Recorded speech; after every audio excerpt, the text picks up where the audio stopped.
ఒక ఆయన అంటాడు నేను రోడ్డు మీద పోతాను ధాన్యం కొనుగోలు చేయట్లేదు అంటాడు. ఎక్కడ ధాన్యం కొనుగోలు చేయట్లేదు?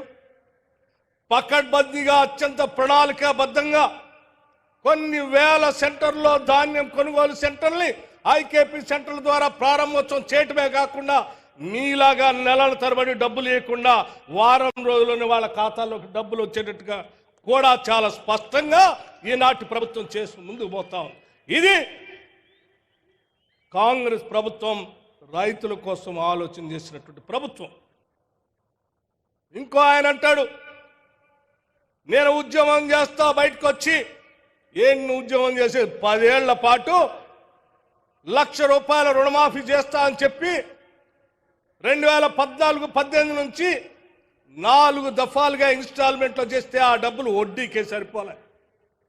2018-2023 వరకు ₹1,00,000 రుణమాఫీ చేస్తామని మాటలు చెప్పేవే తప్ప అవి చేయకుండానే గాలికి వదిలేసిపోయినాం. మేము మా ముఖ్యమంత్రి గారు యావత్ రాష్ట్ర మంత్రిమండలి మొత్తం కూడా ఆలోచన చేసి ఆనాటి కాంగ్రెస్ ప్రభుత్వ ఎన్నికల సందర్భంలో మేము ఇచ్చిన హామీ మేరకు మాట తప్పకుండా వెనక్కి తిరగకుండా కేవలం 15 రోజుల్లోనే 18,000 కోట్ల రూపాయలు 2 లక్షల లోపల ఉన్న వాళ్ళందరికీ రుణమాఫీ చేశాం.